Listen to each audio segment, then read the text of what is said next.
नमस्कार, स्वागत है आपका। मैं हूं आपके साथ दिनेश अवस्थी। नशे की जद में नौनिहाल और युवा पीढ़ी आज अपनी जिंदगी को दांव पर लगा चुकी है। वो चाहने के बाद भी इस दलदल से निकलने की कोशिश नहीं करते। नशा मुक्ति जैसे अभियान चलाकर सरकारें भी युवाओं को जागरूक करती हैं, लेकिन इसका कुछ खास असर नहीं देखा जाता और युवा नशे की जद में जकड़ता चला जाता है। मध्य प्रदेश में हर 100 में से 7 लड़कियां सिगरेट पी रही हैं, जबकि 11.1% लड़कियां बीड़ी के कश लगा रही हैं। शराब और अन्य नशीली चीजों का सेवन करने वाली लड़कियों की संख्या भी तेजी से बढ़ रही है। यह खुलासा स्वास्थ्य विभाग की एक सर्वे रिपोर्ट में हुआ है। यह सर्वे स्वास्थ्य विभाग की ओर से पहली बार कराया गया था, जिसमें यह चौंकाने वाला सच सामने आया है। खुलासा हुआ कि मध्य प्रदेश में 25% युवा पहले से ही नशे की चपेट में थे और अब लड़कियां भी नशे के मामले में लड़कों के बराबर ही धुएं के छल्ले बनाती और नशे के जाम छलकाती हैं। हम विस्तार से बात करेंगे, लेकिन इस मुद्दे पर सबसे पहले ये हमारी खास रिपोर्ट देखिए। मध्य प्रदेश सरकार भले ही प्रदेश की लड़कियों को सशक्त बनाने के लिए तमाम योजनाएं और कानून बनाने की बात कर रही हो, मगर लाडली लक्ष्मी, बेटी पढ़ाओ बेटी बचाओ और बेटी है तो कल है जैसे बड़े नारे देने वाले राज्य मध्य प्रदेश की बेटियां ही प्रदेश को बदनाम कर रही हैं। बीते 5 सालों में मध्य प्रदेश में नशा करने वाली लड़कियों की संख्या तेजी से बढ़ी है। स्वास्थ्य विभाग के पहली बार कराए गए सर्वे में ये चौंकाने वाला खुलासा हुआ है। नेशनल हेल्थ मिशन की डायरेक्टर प्रियंका दास के मुताबिक मध्य प्रदेश में लगभग 7% स्कूली छात्राएं तंबाकू के नशे की गिरफ्त में हैं, जो कि चौंकाने वाले तथ्य हैं। रिपोर्ट के अनुसार देश भर में हुए सर्वे के बाद मध्य प्रदेश वैसे तो 29वें स्थान पर है, लेकिन स्कूली बच्चियों में स्मोकिंग और तंबाकू का स्तर 7% हुआ है। इसमें 13 से 15 साल की स्कूली छात्राएं शामिल हैं। और प्रोएक्टिव होके ये कोशिश कर रहा है कि हम लोएस्ट में आ जाए। लोएस्ट की अगर हम बात करें तो हिमाचल प्रदेश लोएस्ट है। इसमें लड़का और लड़की वाइज भी डेटा निकल के आया है। अगर नेशनल एवरेज से अगर तुलना करेंगे तो नेशनल एवरेज से हम लोग बेहतर है। वहाँ पे 10% आ रहा है, हमारे यहाँ 7% आ रहा है। लेकिन मंत्री जी के नेतृत्व में हम लोग कोशिश ये कर रहे हैं और मॉड्यूल में भी है कि हम डी एडिक्शन, नशा मुक्ति की ओर बात कर रहे हैं और स्कूल्स को भी तंबाकू मुक्त बनाए। स्वास्थ्य विभाग के हुए सर्वे के मुताबिक एक बहुत बड़ी आबादी नशे की चपेट में है, जिसमें गांजा, ड्रग्स जैसे नशे भी शामिल हैं। प्रदेश के स्वास्थ्य मंत्री प्रभुराम चौधरी का कहना है कि प्रदेश में नशा कम करने और इसके लिए बच्चों को जागरूक करने के लिए अभियान चलाए जाएंगे। साथ ही कक्षा 6 और 12वीं तक के छात्र छात्राओं को उमंग स्कूल हेल्थ एंड वेलनेस कार्यक्रम से जोड़ा जाएगा। इसमें बच्चों को भी ID बनाने की योजना है।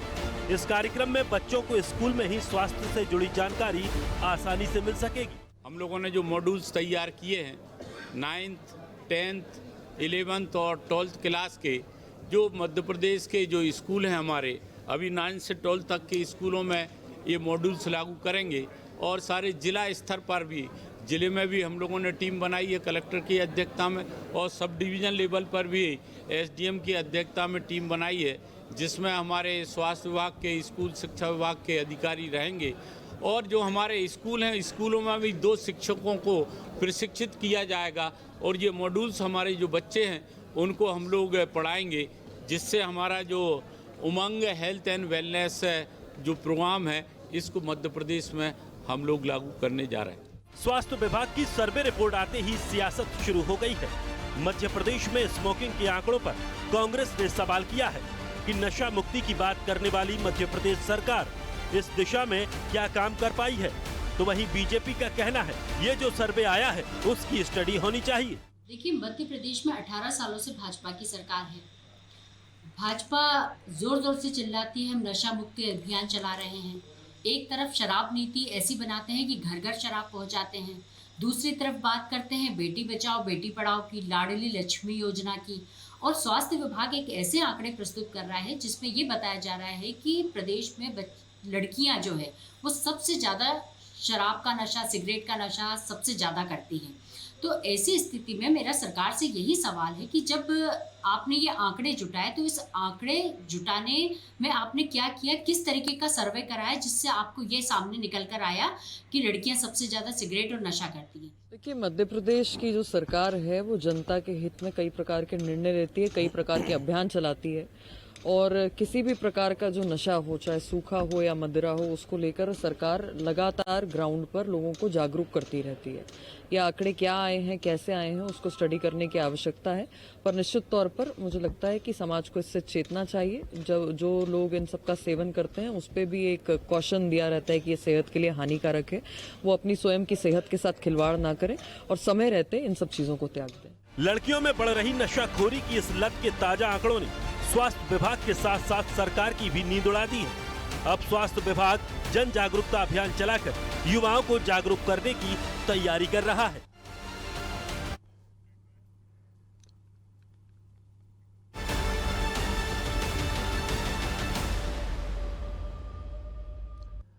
तो स्वास्थ्य विभाग की जो रिपोर्ट आई है वो काफी चौंकाने वाली है और चिंताजनक भी है। आखिर इस तरह की स्थिति क्यों बन रही है, ये जानना भी बेहद जरूरी है।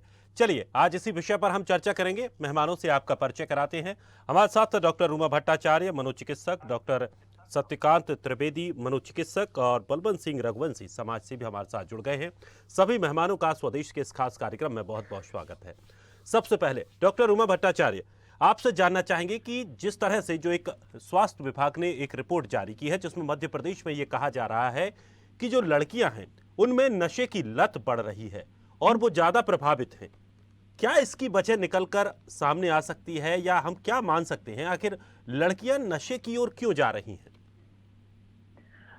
देखिए, अभी 21वीं सदी में लड़कियों और लड़कों की अगर हम कंपैरिजन करें, लड़कियों का परफॉर्मेंस एजुकेशन में बेटर है। स्कूल ड्रॉप आउट्स अगर देखें तो लड़के ज्यादा हैं, लड़कियां स्कूल से निकल के कॉलेज तक ज्यादा मात्रा में पहुंच रही हैं, जो एक पॉजिटिव चीज है। लेकिन जैसे एजुकेशन लड़कियों तक पहुंच रही है तो लड़कियों का एक्सपोजर भी बढ़ रहा है। जब वो हाई स्कूल और कॉलेज जाती हैं तो उनका एक्सपोजर भी बढ़ता है और किशोरावस्था और यंग एडल्टहुड में बॉडी में हार्मोनल चेंजेस आने के कारण, ब्रेन में चेंजेस आने के कारण लोगों में क्यूरियोसिटी, जिज्ञासा, एक्सपेरिमेंटेशन, रिस्क टेकिंग बिहेवियर, ये सारी चीजें बढ़ती हैं। तो लड़कियां भी जो है सारी चीजों में उनका रुझान बढ़ रहा है, जो अच्छी बात है। लेकिन साथ में ही अल्कोहल या सिगरेट या निकोटीन जैसी मादक पदार्थों का सेवन का जो प्रतिशत है वो भी बढ़ रहा है। बहुत जरूरी है कि स्कूल्स एंड कॉलेज के जो मैनेजमेंट है वो मनोचिकित्सकों के साथ वर्कशॉप्स करें ताकि बच्चों को समझाया जाए कि ये सेवन तो आप कितना भी मना करोगे वो करेंगे, लेकिन एक एजुकेटेड डिसीजन हो जिसमें वो निर्णय ले सके कि उन्हें कितना करना है, क्या चीज उनके लिए हानिकारक है, कितनी मात्रा हानिकारक है। क्योंकि जब छुपके होती है तो चीजें ज्यादा खतरनाक होती हैं। तो एक एजुकेटेड डिसीजन लेंगे, एक इन्फॉर्म्ड डिसीजन लेंगे तो उनके बिहेवियर पैटर्न्स और उनके स्वास्थ्य के लिए, दोनों के लिए लाभदायक होगा। बिल्कुल, और एक समझाइश ही एक सबसे अच्छा तरीका हो सकता है कि कैसे उनको उस दूसरे रास्ते पर उन्हें मोड़कर लाया जा सकता है, समझा कर लाया जा सकता है। चलिए हमारे साथ डॉक्टर सत्यकांत त्रिवेदी जी भी जुड़े हैं। एक प्रतिक्रिया सत्यकांत जी से भी लेते हैं। सत्यकांत जी, आप किस तरह से देख रहे हैं जिस तरह से जो चौंकाने वाली रिपोर्ट आई है जिसमें ये माना जा रहा है कि जो लड़कियां हैं उनकी जो प्रवृत्ति है वो नशीली होती जा रही है, वो नशे की तरफ अग्रसर हो रही है? निश्चित तौर पर ये सबसे पहले तो मैं ये कहना चाहूंगा कि ये कहीं से कहीं तक एक मनोचिकित्सक के लिए चौंकाने वाली बात नहीं है। हम लोग ऐसे केसेस से बहुत रूबरू होते हैं और यहाँ पर तो बात जो मैंने खबर पढ़ी, देखा, वहाँ पर सिगरेट और बीड़ी की बात हुई। बहुत सारी लड़कियां हमारे पास आ रही हैं जो गांजे का काफी ज्यादा सेवन कर रही हैं और वो भी स्कूल एज ग्रुप में। इम्पोर्टेंट बात ये है कि सारा का सारा जो फोकस होना चाहिए हम सब का, चाहे वो मीडिया हो, मनोचिकित्सक हो, चाहे वो सरकार हो या प्रशासन हो, हमें चेतना के स्तर पर काम करना होगा। अगर मेरे अंदर चेतना है कि मेरे लिए क्या सही और क्या गलत है, मैं अपने पीयर प्रेशर को डील कैसे करूं, मुझे स्वीकार्यता समाज में लेने की इतनी ग्रीड ना हो, वैलिडेशन ना हो कि मुझे समूह में शामिल नहीं किया जाएगा अगर मैंने शराब नहीं पी, मैंने सिगरेट नहीं पी, या मैं कूल नहीं हूँ, डूड नहीं हूँ। ऐसी भावनाओं से हमें बच्चों को चेतना दिलानी होगी कि उन्हें एक्सटर्नल वैलिडेशन की ग्रीड बिल्कुल न रहे, ताकि ऐसे प्रयोगों से ही वो बचें। उन्हें पता होना चाहिए, उनका विवेक जागृत होना चाहिए कि क्या सही है क्या गलत है। तभी बात बन पाएगी। सोचिए अगर ये हम बच्चों में या यूथ में नहीं डालेंगे तो उसके पीछे सोचिए कितनी हमारी नकारात्मक एनर्जी खर्च होगी, समय ऊर्जा की बर्बादी होगी, सर्वे में स्वास्थ्य विभाग को एक एक्स्ट्रा बर्डन होगा। तो बहुत बड़ी चेतना की आवश्यकता है, जन जागरूकता की आवश्यकता है। और यहाँ मैं पैकेज में आपके सुन रहा था, इस ऐसी बातों का राजनीतिकरण होना ही नहीं चाहिए। हमें समाज को उसकी जिम्मेदारी सिखानी पड़ेगी। अदरवाइज क्या होगा कि हर व्यक्ति अगर अपने एंगल से इसे मॉडिफाई करके देखेगा तो उसमें कहीं कोई राजनीति के हिसाब से इसको एंगल को उठाएगा, हम मनोचिकित्सक अपने हिसाब से उठाएंगे। हमारा रोल है भाई समाज को जागरूक करने में हमें रोल करना पड़ेगा। और दूसरा मैं आपसे यही रिक्वेस्ट करूंगा कि इसमें लिंग भेद बिल्कुल भी नहीं है। और ये जो पहले जो खाइयां थी, जैसा डॉक्टर भट्टाचार्य ने भी बताया कि एक्सपोजर ने बहुत सारी चीजें बदल दी हैं। साथ ही साथ जो सोशल मीडिया का प्रभाव है, वेब सीरीज का प्रभाव है, तो ये जो लिंग भेद है आदतों को लेकर के, चाहे वो सेक्स के प्रति रुझान हो या नशे के प्रति रुझान हो, इसमें धीरे धीरे एक समरूपता से दिखेगी। तो इसे ये देखना चाहिए कि हमारे लिए ये सही नहीं है, हमारा स्वास्थ्य खराब कर सकता है, हमारी सोशल लाइफ खराब कर सकता है। इसके लिए जन जागरण अभियान की जरूरत है। और निश्चित तौर पर मैं मध्य प्रदेश सरकार की और स्वास्थ्य विभाग की प्रशंसा करूंगा कि निश्चित तौर पर ऐसे सर्वे करें, स्टडीज होगी, क्योंकि किसी भी प्लानिंग का जो बेसिक आधार होता है वो होता है शोध। तो जिस तरीके से कल एनएचएम ने अपनी रिपोर्ट जारी की है, उनको भी मैं साधुवाद देता हूं कि वो इस बारे में सोच रहे हैं और उन्होंने बहुत क्रांतिकारी निर्णय लिया है, बहुत ही प्रशंसनीय निर्णय लिया है कि इसे स्कूली पाठ्यक्रम में शामिल किया जाए। बिल्कुल, और जन जागरण की बहुत ज़्यादा आवश्यकता है और लगातार इस तरह के अभियान समाज में हम देख रहे हैं, सरकारों की तरफ से भी चलाए जाते हैं, समाज सेवी संस्थाएं भी इस तरह के अभियान चलाती हैं, लेकिन क्या उसका बेहतर रिजल्ट मिल पा रहा है, ये सोचना भी एक बड़ा दिलचस्प होगा। और आखिर रिजल्ट क्यों नहीं मिल पा रहा है, इस पर भी थोड़ा सा विचार करने की आवश्यकता है, या फिर जागरण की जो पद्धति है उसमें कुछ बदलाव करने की आवश्यकता है। बलवंत सिंह रघुवंशी जी समाज सेवी हमारे साथ बने हुए हैं। बलवंत सिंह जी, जो तमाम तरह की जो एक रिपोर्ट आई है और उसमें तमाम बातें कही गई हैं, लड़कियों का रुझान नशों की तरफ बढ़ रहा है, बीड़ी सिगरेट की तरफ लड़कियां ज्यादा अग्रसर हो रही हैं, क्या वजह इसकी देखने को मिल रही है? सामाजिक क्या दायित्व बनता है? सामाजिक लोगों को किस तरह से इसमें बदलाव किया जा सकता है?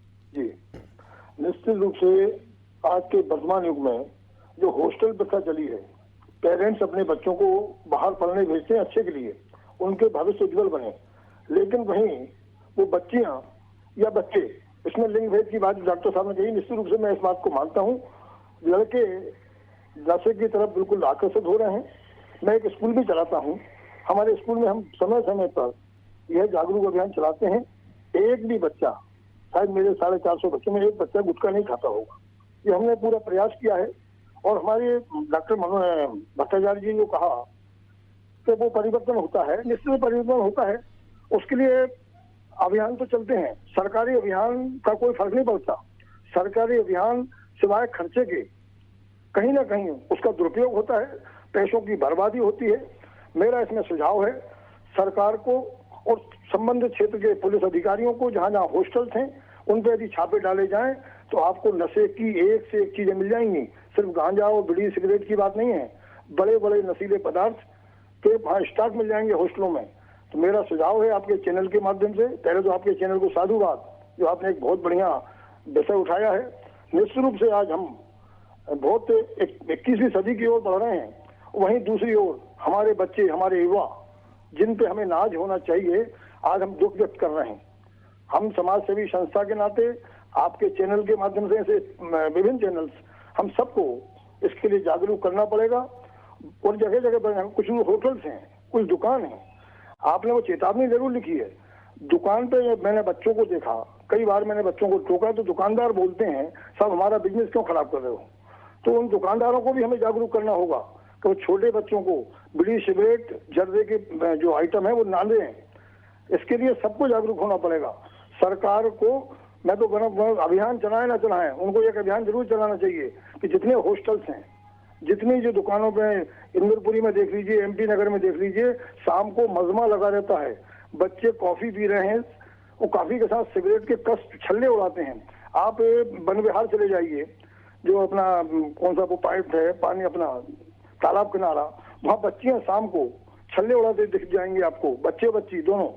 तो इन दोनों के लिए जागरूक, इनको रोकने के लिए सरकार को यह बहुत अच्छा अभियान चलाना पड़ेगा। इसमें सिर्फ बातों से काम नहीं चलेगा। ये मेरा सुझाव है। बिल्कुल, और लगातार इसकी और एक पूरी ताकत के साथ इस तरह के अभियानों पर जुटना होगा और आम लोगों को भी इसमें सहयोग करना होगा, तब जाकर ये स्थिति सुधर पाएगी। डॉक्टर सत्यकांत त्रिवेदी जी, मैं आपसे एक बात जानना चाहता हूं। मैं एक रिपोर्ट पढ़ रहा था, उस रिपोर्ट में ये पाया कि जिन बच्चियों के माँ बाप घर में आपस में उनकी नहीं बन पाती है या मानसिक तनाव जहां बच्चों को मिलता है, तो बच्चे मानसिक तनाव से मुक्ति के लिए नशे की तरफ अग्रसर हो जाते हैं। कितना इसको सही मान सकते हैं और क्या इसमें कैसे इसका समाधान हो सकता है? देखिए, आपने बड़ी अच्छी बात कही और बहुत अच्छे से आपने एग्जाम्पल भी दे दिया। मैं आपके एग्जाम्पल से समझाता हूँ। जब आप ये प्रश्न मुझसे पूछ रहे थे तो कहीं ना कहीं आपके प्रश्न पूछने के स्टाइल में एक जस्टिफिकेशन मिल रहा था कि अगर मेरे घर में कलह है और मेरे माँ बाप में नहीं बनती है तो मैं नशे की तरफ जाऊं। तो हमें इस बात का जो प्रचार प्रसार करना है वो भी बड़े ही पेशेवर तरीके से करना है। हमें ये बात लानी है कि तनाव हम सबकी जिंदगी में आएंगे। हो सकता है कि आपके माँ बाप कलही हो, आपस में झगड़ा करते हो, समस्याएं हो, लेकिन तनाव का जो प्रबंधन है वो स्वस्थ तरीके से करना है, हमें अस्वस्थ तरीके से नहीं करना है। अदरवाइज क्या होगा कि ये चीजें हम कौन सिखाता है? समाज सिखाता है, सोशल मीडिया सिखाता है, सिनेमा दिखाता है। हर फिक्र को धुएं में उड़ाना कौन सिखा रहा है? सिनेमा सिखा रहा है। अरे यार मेरा ब्रेकअप हो गया, देवदास बन जाना कौन सिखा रहा है? सिनेमा सिखा रहा है, हम सिखा रहे हैं। हम इसमें बच्चों को तो बिल्कुल दोष दे ही नहीं सकते। हमने ही ऐसे समाज का निर्माण किया है, तो इसी में हमें मंथन की जरूरत है, विमर्श की जरूरत है कि जो हम नीतियां बनाए वो नीतियां ऐसे बनाए कि तनाव तो होगा ही होगा, आपके माँ बाप लड़ेंगे ही लड़ेंगे, तनाव होगा, लेकिन हम उसका प्रबंधन स्वस्थ तरीके से करें, ये हमारे हाथ में है। ये मेरा विनम्र सुझाव है। तो सर क्या लगता है, क्या जिस तरह से जो एक माहौल बना है, चाहे वो बॉलीवुड के जरिए बना हो, टीवी के माध्यम से, मोबाइल के माध्यम से, ऐसी चीज़ों पर पूरी तरह से रोक होनी चाहिए जहां पर ऐसा लगे कि ये चीज़ या इस दृश्य को देखकर या इनकी बातों को सुनकर या इस तरह का चलचित्र देखकर लोग या बच्चे गलत दिशा में जा सकते हैं? निश्चित तौर पर देखिए, हमें पाठ्यक्रम में जो तनाव प्रबंधन को लेकर के टेक्निक्स हैं, तनाव प्रबंधन की जो दक्षता है, लाइफ स्किल्स हैं, उनको ऐड करना होगा। और निश्चित तौर पर हम जैसा समाज, पहले तो हम ये डिसाइड कर लेंगे हम कैसा समाज चाहते हैं, वैसे ही बहुत सारी नीतियों को हमें बनाना होगा। हम प्रैक्टिस कुछ करेंगे, चाहेंगे कुछ और, मुंह से कुछ और बोलेंगे, मन में कुछ और रखेंगे, ऐसे में तो हम कंफ्यूज समाज का निर्माण करेंगे जैसा कि बनता जा रहा है। तो पाठ्यक्रम के स्तर पे भी, समाज के स्तर पर, परिवार के स्तर पर भी जरूरत है। और सबसे इम्पोर्टेंट मैं आपको बताऊं कि हमें सबसे पहले लीड लेनी होगी और ये हर काम सरकार पे, मीडिया पे, प्रशासन पर नहीं थोपना होगा। ये देखना होगा कि आप अगर नशा नहीं करेंगे तो ये आप समाज पर एहसान नहीं कर रहे हैं, सरकार पर एहसान नहीं कर रहे हैं, अपने लिए नहीं करना है भाई, ये हमें करना है। अदरवाइज सारे अभियान का ये मतलब होता है कि हम सरकार पे या किसी व्यक्ति पे एहसान कर रहे हैं करके नहीं। हम, मेरा स्वास्थ्य मेरी जिम्मेदारी, मेरा शरीर मेरी जिम्मेदारी, ये भावनाएं लानी होंगी।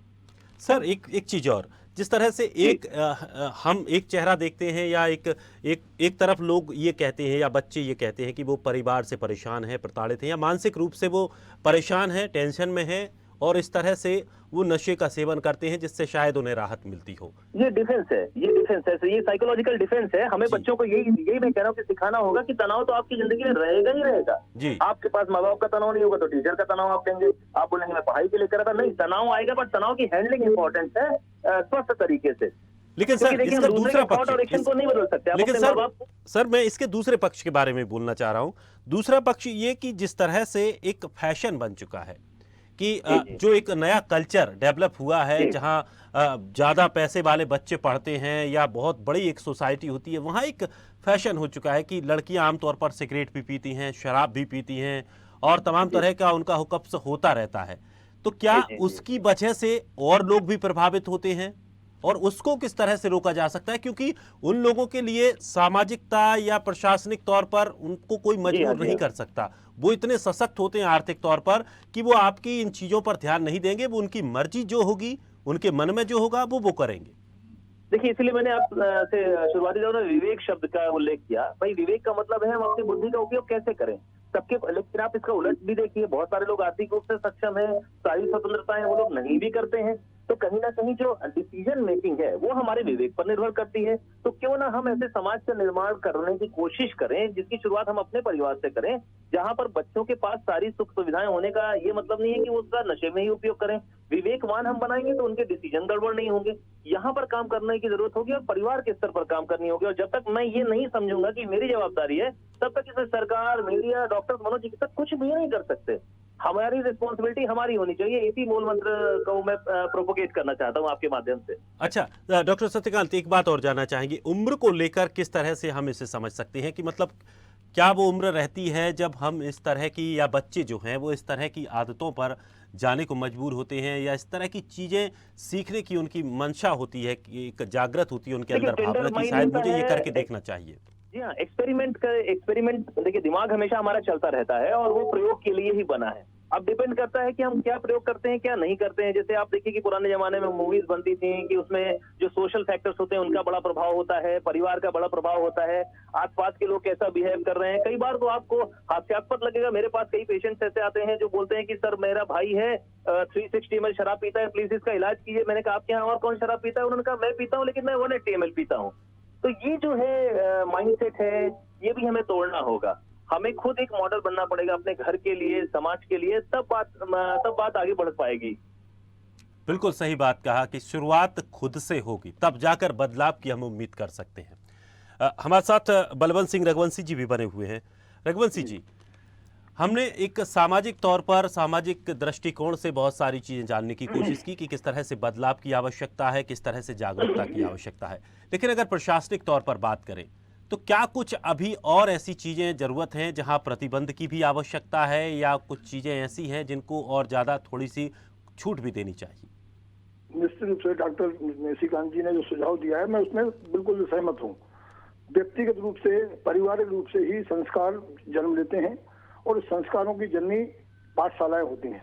पाठशालाओं में यदि ये स्कूलों में इस पाठ को जोड़ा जाएगा और जागरूक अभियान चलाएंगे, सरकार को जो अपने स्तर पर जो अभियान चला रहे हैं उसकी जगह यदि वो समाज सेवी संस्थाओं को कुछ फंड करें और उन संस्थाओं के प्रमुखों को ट्रेनिंग देकर जगह जगह स्कूलों में भेजेंगे, उसका ज्यादा असर पड़ेगा।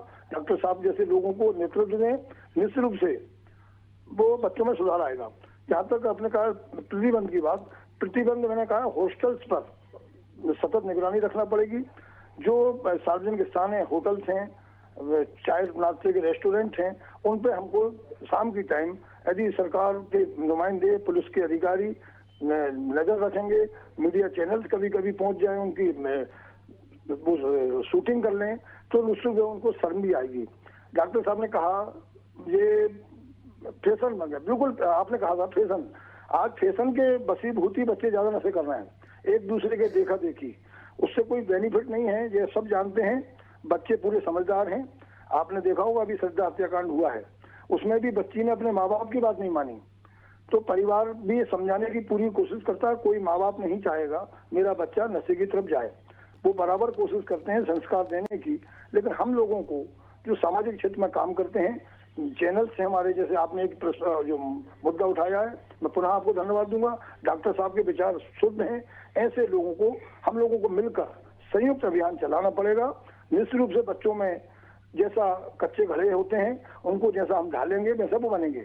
सुधारने के लिए हम सबको प्रयास करना पड़ेंगे और बच्चों में ये भावना बहुत जल्दी जागृत हो सकती है। सिर्फ थोड़े अभियान की जरूरत है।